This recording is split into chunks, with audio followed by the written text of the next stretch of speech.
I still can't believe what happened that day, and honestly, even now, months later, the memory makes my blood boil. Was I wrong for what I did? For standing up for my little brother, even if it meant making a scene, and showing those bullies exactly what they deserved? You tell me if you would have done the same thing. Because in my eyes, what they did to Liam was unforgivable, and I had to make them regret every single second of it. Let me take you back to the beginning. My little brother, Liam, is the sweetest kid you could ever meet. He's 10 years old, and he has autism. It's a part of who he is, and it makes him see the world in a way that's truly unique, and often beautiful. He loves trains, he can recite the entire periodic table from memory, and he has a laugh that sounds like tiny bells.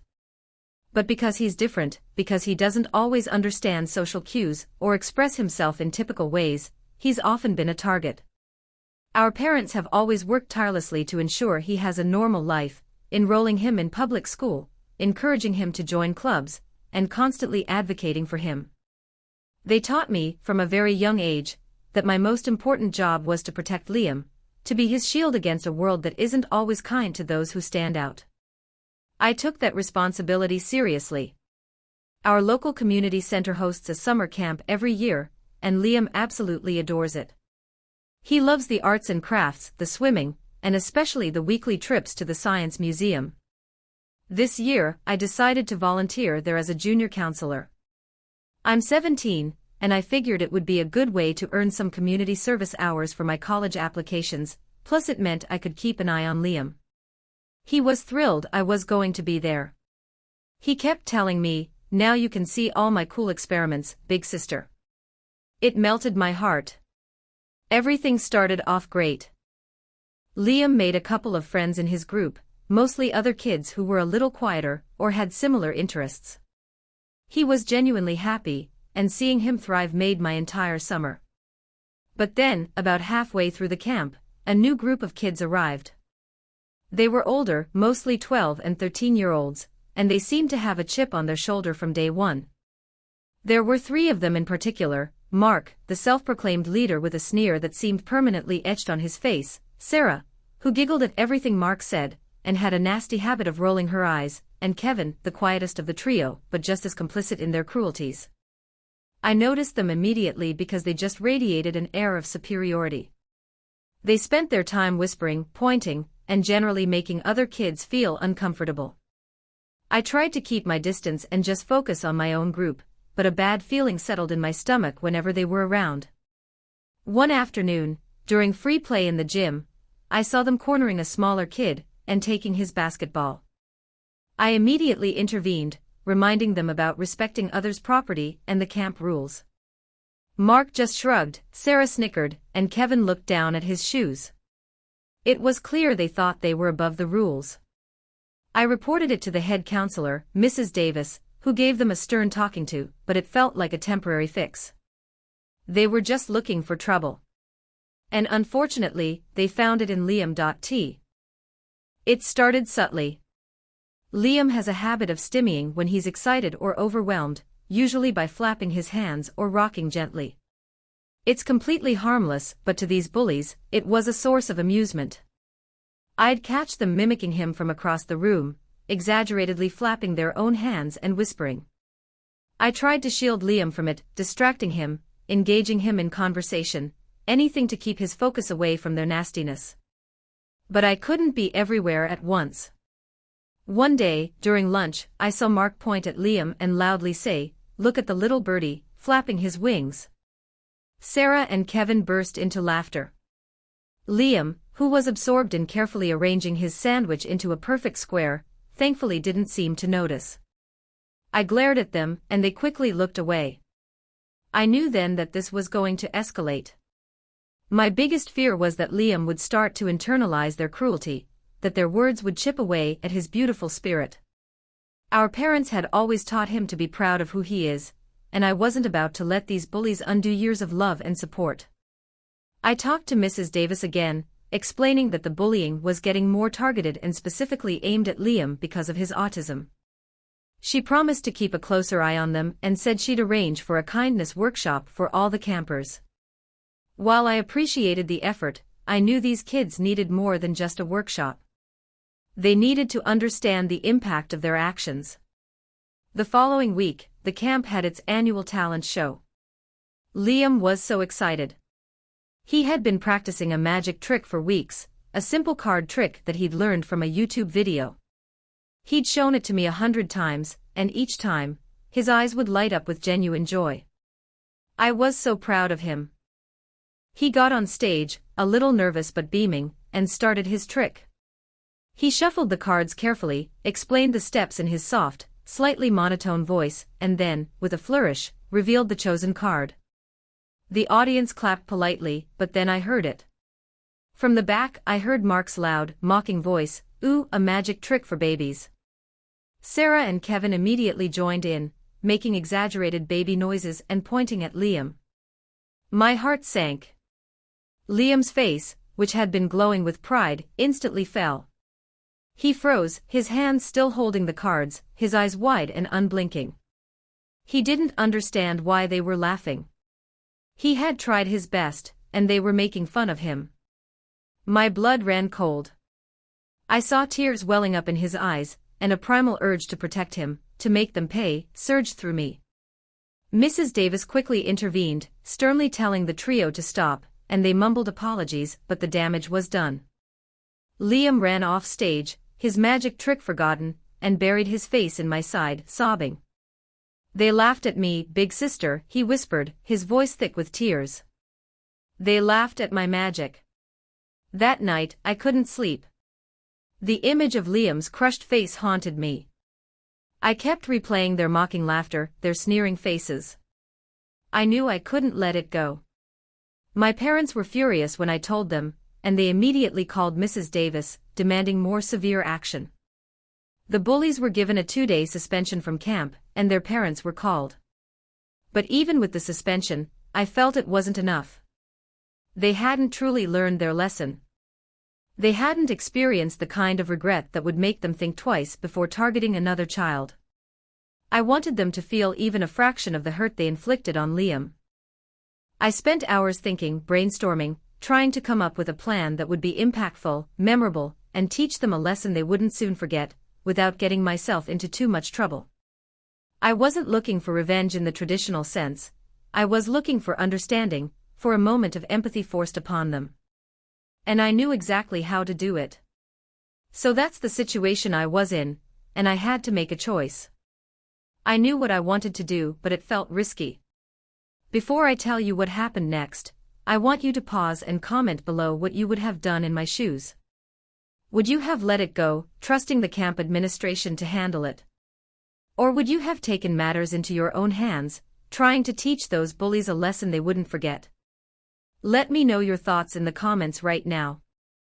The next day, the bullies were back at camp, their 2-day suspension over. They strutted in like nothing had happened, laughing and pushing each other. I watched them carefully, a knot of anticipation and determination in my stomach. I had put my plan into motion that morning, talking to Mrs. Davis with a carefully crafted story. I told her that I had an idea for a special, empathy project for the older campers, something that would help them understand different perspectives.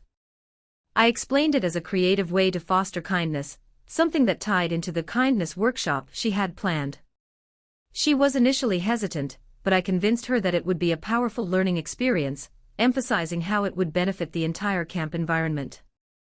With a bit of persuasion and my promise to supervise every step, she agreed to let me try it out with the group that included Mark, Sarah, and Kevin. She instructed me to make it an optional activity, but I knew just how to make it sound appealing enough that they would volunteer, especially if it meant avoiding another boring workshop. During the afternoon activity period, when Mrs. Davis announced the special empathy project and asked for volunteers, I stepped forward with a bright smile. This is an exciting opportunity, I announced, to work on a really unique art project that will be displayed at the end of camp celebration. I made it sound fun and prestigious, focusing on the art project aspect. As I expected, Mark, Sarah, and Kevin, eager to avoid anything that sounded like a lecture, decided to volunteer. They wanted to look cool and avoid actual work. Little did they know. I led them to a secluded corner of the art room, where I had set up 3 easels, each covered with a large, blank canvas. Next to each easel, I had placed a selection of art supplies, paints, markers, crayons, and even some glitter. The bullies looked around, clearly confused. "What exactly are we doing?" Mark asked, a hint of suspicion in his voice. "We're going to create a piece of art," I said, my voice calm and friendly, "a piece that represents someone who sees the world differently." I then pulled out 3 pairs of special glasses. These weren't ordinary glasses. I had spent the morning carefully modifying them. One pair had lenses that were severely blurred and distorted, simulating severe myopia and astigmatism. Another pair had lenses that created a kaleidoscopic effect, breaking images into fragmented patterns. The third pair had lenses that were tinted in such a way that they made it difficult to distinguish between certain colors and made everything appear slightly off-kilter.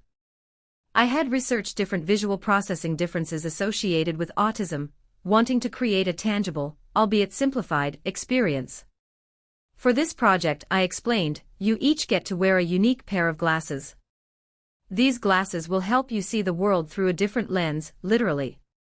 Your task is to paint what you see, what you experience, and how it makes you feel. The immediate reaction was priceless. Mark blinked rapidly, trying to focus. "Whoa, everything's blurry," he exclaimed, reaching out to steady himself. Sarah gasped, "It's like looking through a broken kaleidoscope. I can't even tell what anything is." Kevin just sat there quiet, trying to make sense of the muted and shifting colors. I gave them each a canvas and told them to start painting. "Just express what you're seeing and feeling," I encouraged them. For the next hour, they struggled. Mark kept bumping into the easel, unable to judge distances properly. He tried to paint a simple apple, but it came out as a shapeless blob. "This is impossible," he grumbled, frustration evident in his voice. Sarah tried to paint the flowers on the windowsill, but with the kaleidoscopic lenses, she couldn't discern individual petals or shapes. Her painting was a chaotic mess of fractured colors. Kevin, usually the quietest, was visibly distressed. He kept trying to mix colors that looked normal to him, but through the lenses, they appeared dull and wrong. He couldn't differentiate between certain shades, making his attempts at painting a landscape look flat and nonsensical. I watched them, silently. I didn't scold them or lecture them. I just let them experience it. The initial annoyance slowly morphed into genuine frustration, then confusion, and finally, a hint of vulnerability. They started asking questions, not sarcastically but genuinely. "How do people see like this all the time?" Mark asked, pulling off his glasses for a moment to rub his eyes. "It's so hard to do anything." Sarah, looking utterly defeated, murmured, "I can't even tell what I'm painting. It's so disorienting." Kevin remained quiet, but I saw him take off his glasses and look at his painting with a somber expression. After about an hour, I told them to take off the glasses and look at their art. They stared at their canvases, a mixture of shame and bewilderment on their faces. Their paintings were abstract, distorted, and clearly reflective of their struggle. I then, very gently, said, "Imagine seeing the world like this every single day.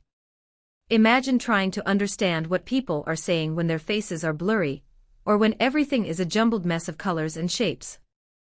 Imagine trying to express yourself when the words feel wrong, or when you can't make sense of social cues that everyone else seems to grasp effortlessly." I paused, letting my words sink in.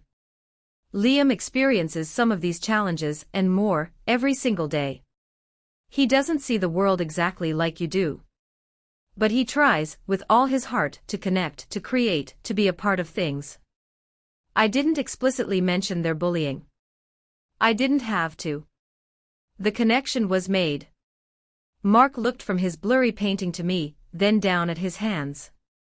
Sarah, for the first time, didn't giggle or roll her eyes. She just looked sad. Kevin, the quietest, finally spoke, his voice barely a whisper. It's really hard."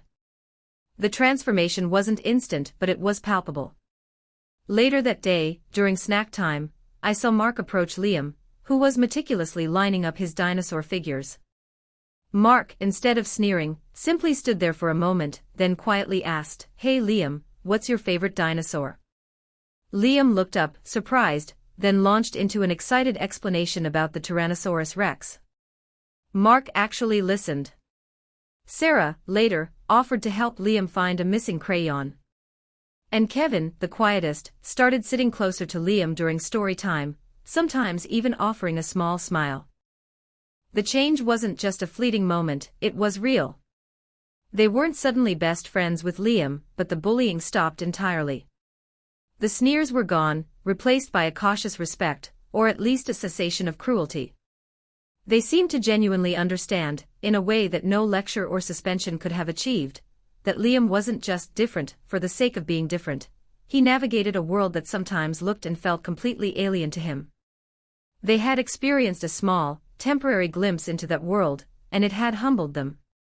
The incident was never explicitly discussed between us again, but the atmosphere at camp shifted. Liam was happier, more confident, and the relief I felt was immense. It taught me that sometimes, the most effective way to address cruelty isn't with more aggression, but with forced empathy. It's about opening someone's eyes to a perspective they never considered, making them walk a mile, or in this case, paint a canvas, in someone else's shoes. It was a risky move, but seeing Liam smile again, truly smile without any shadow of fear, made it all worth it. So that's my story. It's a messy one, full of anger and frustration, but ultimately, I think it ended with a powerful lesson learned by some kids who really needed it. I still wonder if I should have just let Mrs. Davis handle everything, but then I remember Liam's tear-streaked face, and I know I did what I had to do. Like this video if you were on my side, if you think sometimes a little creative intervention is necessary to teach bullies a lesson. Subscribe for more stories like this, where I share personal experiences and tough decisions.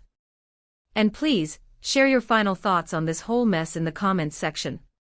Did I go too far or did I do the right thing? I'll see you all in the next story.